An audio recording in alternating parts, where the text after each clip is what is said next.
Hello നമസ്കാരം, എല്ലാവർക്കും റൈറ്റേഴ്സിൻ്റെ പുതിയൊരു ക്ലാസ്സിലേക്ക് സ്വാഗതം. ഇന്നത്തെ ക്ലാസ്സിൽ നമ്മൾ ചർച്ച ചെയ്യാൻ പോകുന്നത് ഒരു ടോപ്പിക്കാണ്. ആ ടോപ്പിക്കിൻ്റെ പേരാണ് സ്റ്റാഗ്ഫ്ലേഷൻ.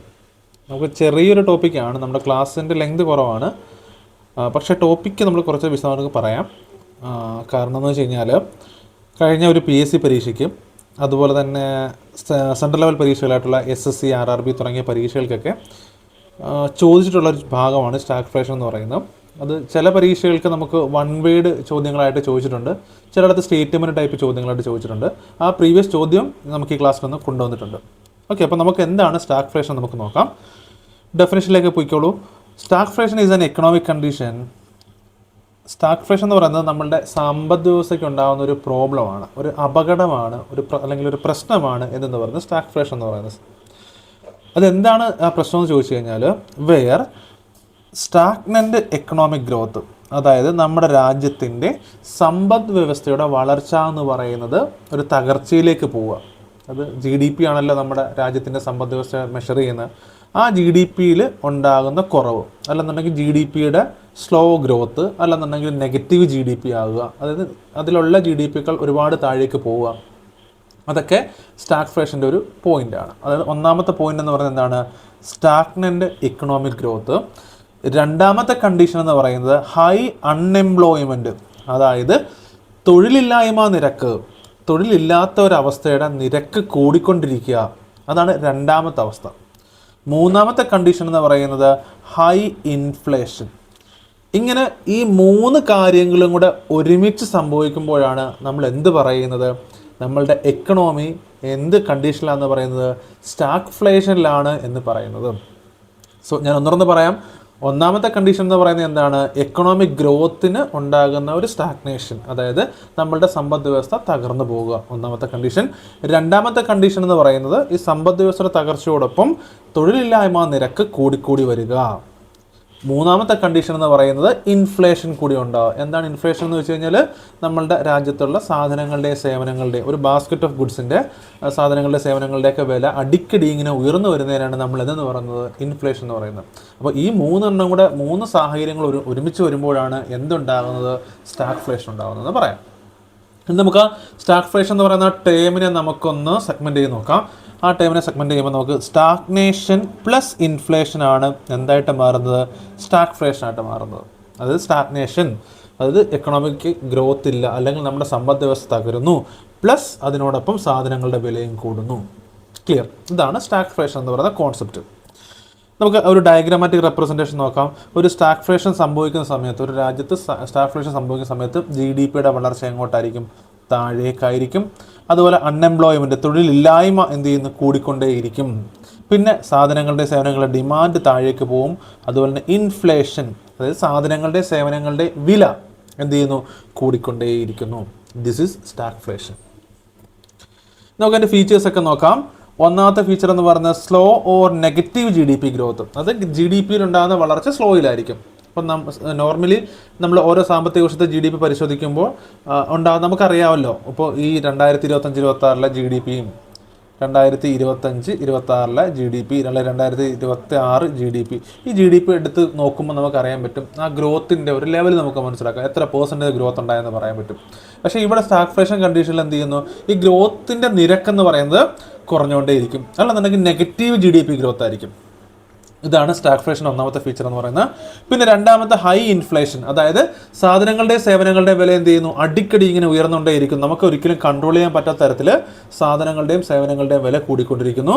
കൂടാതെ മൂന്നാമത്തെ കണ്ടീഷൻ ഞാൻ മുമ്പ് പറഞ്ഞതുപോലെ തന്നെ ഹൈ അൺഎംപ്ലോയ്മെൻ്റ് ആണ്, തൊഴിലില്ലായ്മ നിരക്കും ഉയർന്നുകൊണ്ടേയിരിക്കുന്നു. അപ്പോൾ ഇത്രയാണ് മെയിൻ ഫീച്ചേഴ്സ്, മൂന്നെണ്ണം. കൂടാതെ ഇത്രയും സംഭവിക്കുമ്പോൾ തന്നെ എന്താണ് സാധാരണ ഉണ്ടാകുന്നത്?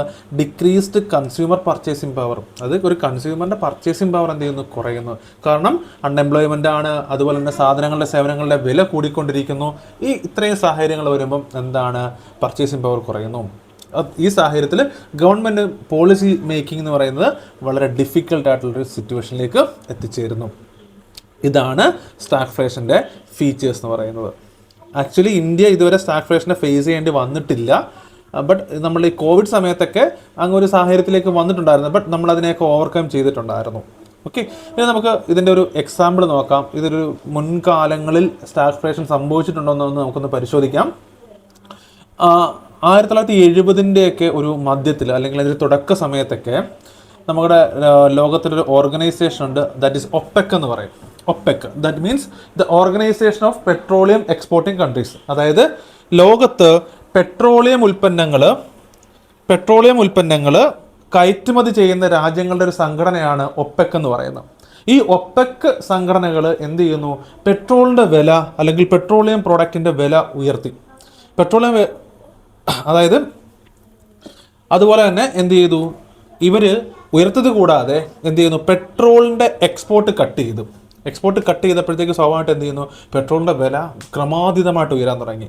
അപ്പം പെട്രോളിൻ്റെ വില സ്വാഭാവികമായിട്ടും ഉയർന്നു. അതുപോലെ തന്നെ പെട്രോൾ കിട്ടാത്ത അവസ്ഥയായി. അപ്പോഴത്തേക്ക് എന്ത് സംഭവിച്ചു?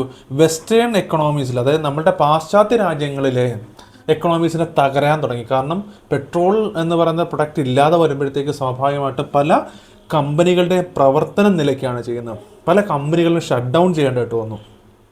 ഓക്കെ, ഇങ്ങനെ ഷട്ട് ഡൗൺ ചെയ്തപ്പോഴത്തേക്ക് എന്ത് ചെയ്യുന്നു? അൺഎംപ്ലോയ്മെൻറ്റ്.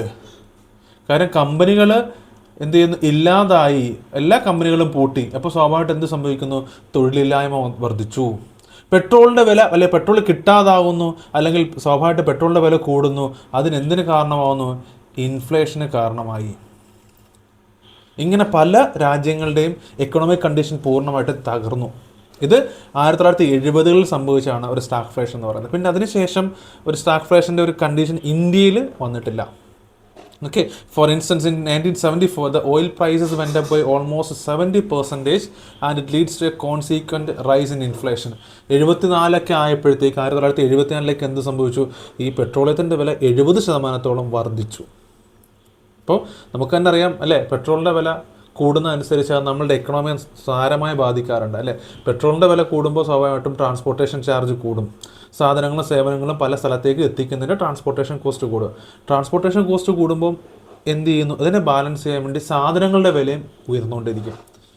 അപ്പം നമ്മൾ ഇൻഫ്ലേഷൻ എന്ന് പറയുന്ന കണ്ടീഷനിലേക്ക് നമ്മൾ പോകും.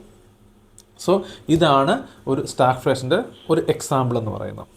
ഓക്കെ, നമുക്കിതൊരു ചോദ്യം കൂടെ നമുക്ക് പെട്ടെന്ന് നോക്കാം. ഇത്രയേ ഉള്ളൂ. ഇത് ഒരു BPSC പ്രിലിംസ് എക്സാമിന് ചോദിച്ച ഒരു എക്സാമിന്, അതായത് ഒരു സെൻട്രൽ ലെവൽ പരീക്ഷയ്ക്ക്, അതായത് ബീഹാറിലെ ഒരു PSC എക്സാമിന് ചോദിച്ച ചോദ്യമാണ്. സ്റ്റാഗ്ഫ്ലേഷനോട് ബന്ധപ്പെട്ട് ചോദിച്ച ചോദ്യമാണ്. ഞാൻ ചോദ്യം ഒന്ന് പറയാം. Which of the following factors could potentially contribute to stagflation in Indian economy? താഴെ തന്നിരിക്കുന്ന ഫാക്ടേഴ്സിൽ സ്റ്റാഗ്ഫ്ലേഷൻ എന്ന് പറയുന്ന കണ്ടീഷനിൽ ഇന്ത്യൻ എക്കണോമിയുടെ സ്റ്റാഗ്ഫ്ലേഷൻ ഉണ്ടാകുന്നതിന് കാരണമാകുന്ന ഫാക്ടേഴ്സ് ഏതൊക്കെയാണെന്ന് ഐഡൻറ്റിഫൈ ചെയ്യുക എന്നുള്ളതാണ് നമ്മളുടെ ചോദ്യം. Which of the following factors could potentially contribute to stagflation in Indian economy? നമുക്ക് നോക്കാം. ഒന്നാമത്തെന്ന് പറയുന്നത് high inflationary pressures due to increased government spending. ഒന്നാമത്തെന്ന് പറയുന്നത് എന്താണ്? ഇൻഫ്ലേഷൻ ഉണ്ടാകുക. അത് നമ്മുടെ ഗവൺമെൻറ് സ്പെൻഡിങ് കൂടുന്നതിനനുസരിച്ച് ഇൻഫ്ലേഷൻ ഉണ്ടാകുന്ന സാഹചര്യം, അത് സ്റ്റാഗ്ഫ്ലേഷന് കാരണമാകുന്നു എന്നുള്ളതാണ് ഒന്നാമത്തെ പോയിന്റ് പറയുന്നത്. രണ്ടാമത്തേതെന്ന് പറയുന്നത് decline in industrial production and sluggish economic growth. രണ്ടാമത്തെന്ന് പറയുന്നത് നമ്മളുടെ എക്കണോമിയിൽ ഇൻഡസ്ട്രികളുണ്ടല്ലോ, നമ്മുടെ ഫാക്ടറീസ്, അതുപോലെ തന്നെ പ്രൊഡക്ഷൻ യൂണിറ്റുകൾ, അതിൻ്റെയൊക്കെ പ്രൊഡക്ഷൻ കുറയുക, അതിലൂടെ രാജ്യത്തിൻ്റെ എക്കണോമിക് ഗ്രോത്തിനെ അഫക്റ്റ് ചെയ്യുന്നു. അതാണ് രണ്ടാമത്തെ സ്റ്റേറ്റ്മെൻ്റ് എന്ന് പറയുന്നത്. മൂന്നാമത്തെ സ്റ്റേറ്റ്മെൻ്റ് എന്ന് പറയുന്നത് decrease in aggregate demand and consumer spending. മൂന്നാമത്തേന്ന് വെച്ചാൽ എന്താണ്? ഡിമാൻഡിനകത്തുള്ള അല്ലെങ്കിൽ ഡിമാൻഡ് കുറയുക, ഒരു പ്രൊഡക്റ്റിൻ്റെ അല്ലെങ്കിൽ പ്രൊഡക്റ്റുകളുടെ ഡിമാൻഡ് കുറയുക, അതോടൊപ്പം തന്നെ കൺസ്യൂമർ സ്പെൻഡിങ് കൂടുക എന്നുള്ളതാണ് മൂന്നാമത്തെ പറയുന്നത്. നാലാമത്തെ സ്റ്റേറ്റ്മെൻ്റ് എന്ന് പറയുന്നത് appreciation of the domestic currency. appreciation of the domestic currency leading to reduction of export competitiveness. അതായത് നമ്മളുടെ ഡൊമസ്റ്റിക് കറൻസിയുടെ വാല്യൂ കൂടുമ്പോൾ അത് എക്സ്പോർട്ടിനെ ബാധിക്കുന്നു അല്ലെങ്കിൽ എക്സ്പോർട്ട് കുറയുന്നു. ഇതിലേതാണ് നമ്മൾക്ക് സ്റ്റാഗ്ഫ്ലേഷൻ ഉണ്ടാകാൻ കാരണമെന്ന്. അപ്പോൾ നമ്മൾ പറയുന്ന സ്റ്റാഗ്ഫ്ലേഷൻ എത്തണമെങ്കിൽ എന്തൊക്കെ കാര്യങ്ങളാണ് നമ്മൾ സാറ്റിസ്ഫൈ ചെയ്യേണ്ടത്? ഒന്നെന്ന് പറയുന്നത് എന്താണ്? ഈ പറയുന്ന പോലെ ഇൻഫ്ലേഷൻ ഉണ്ടാകുക. രണ്ടെന്ന് പറയുന്ന അൺഎംപ്ലോയ്മെൻറ്റ് ഉണ്ടാകുക. മൂന്നാമത്തെന്ന് പറയുന്നത് എന്താണ്? എക്കണോമിക് ഗ്രോത്ത് നശിച്ച് അല്ലെങ്കിൽ എക്കണോമിക് ഗ്രോത്ത് ഇല്ലാതെ വരിക അല്ലെങ്കിൽ നെഗറ്റീവ് എക്കണോമിക് ഗ്രോത്ത്. ഈ 3 സാഹചര്യങ്ങളാണ് നമ്മൾ എന്തിന് കാരണമാകുന്നത്? നമുക്ക് സ്റ്റാഗ്ഫ്ലേഷന് കാരണമാകുന്നത്. ഓക്കെ, അതിനകത്തിലെ ഒന്നാമത്തെ കണ്ടീഷൻ നോക്കിക്കേ. High inflationary pressures due to increased government spending. Government spending കൂടുന്നതനുസരിച്ച് എന്ത് ചെയ്യുന്നു? ഇൻഫ്ലേഷൻ കൂടുന്നു അല്ലെങ്കിൽ ഇൻഫ്ലേഷൻ ഉണ്ടാകുന്നു. ശരിയാണല്ലോ. ഒന്നാമത്തെ സ്റ്റേറ്റ്മെൻറ്റ് ഇൻഫ്ലേഷൻ എന്ന് പറയുന്നത് സ്റ്റാഗ്ഫ്ലേഷൻ്റെ ഒരു പോയിൻ്റാണ് അല്ലെങ്കിൽ ഫീച്ചറാണ്. അതുപോലെ തന്നെ രണ്ടാമത്തെ പോയിൻ്റ് എന്താണ്?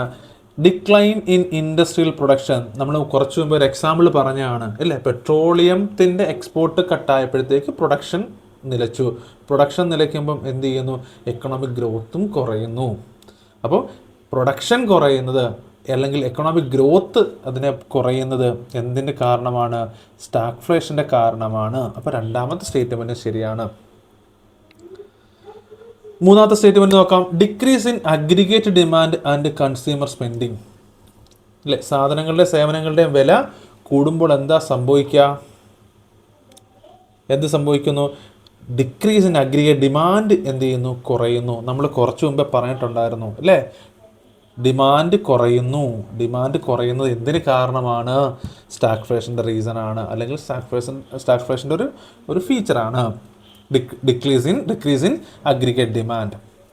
അതുപോലെ തന്നെ appreciation of the domestic currency leading to reduction of export competitors. അല്ലെങ്കിൽ നമ്മുടെ ഡൊമസ്റ്റിക് കറൻസി, നമ്മളുടെ ആഭ്യന്തര കറൻസിയുടെ വാല്യൂ ഉയർത്തുന്നത് മുഖേന എന്ത് സംഭവിക്കുന്നു? നമ്മളുടെ എക്സ്പോർട്ട് കുറയുന്നു. അപ്പോൾ അതും എന്തിനെ ബാധിക്കുന്നുണ്ട്? നമ്മളുടെ എക്കണോമി ബാധിക്കുന്നുണ്ട്. സോ നമുക്ക് പറയാൻ പറ്റും 1, 2, 3, 4 എന്തിൻ്റെ ഫീച്ചറുകളാണ്? സ്റ്റാഗ്ഫ്ലേഷന് കാരണമാകുന്ന ഫാക്ടേഴ്സാണ്. ഇതെല്ലാം ഇൻഫ്ലേഷൻ ആണെങ്കിലും ഇൻഡസ്ട്രിയൽ പ്രൊഡക്ഷൻ കുറയുന്നതാണെങ്കിലും ഡിമാൻഡ് കുറയുന്നതാണെങ്കിലും അല്ലെങ്കിൽ രാജ്യത്തിൻ്റെ എക്സ്പോർട്ടിങ് കുറയുന്നതും എല്ലാം എന്തിന് കാരണമാകുന്നു? സ്റ്റാഗ്ഫ്ലേഷന് കാരണമാകുന്നു എന്ന് പറയാം. ക്ലിയർ? നമുക്ക് അടുത്ത ചോദ്യത്തിലേക്ക് പോവാം. ഓക്കെ, അപ്പം ഇത്രയാണ് നമുക്ക് ഇതുമായിട്ട് ബന്ധപ്പെട്ട് പറയാനുള്ളത്.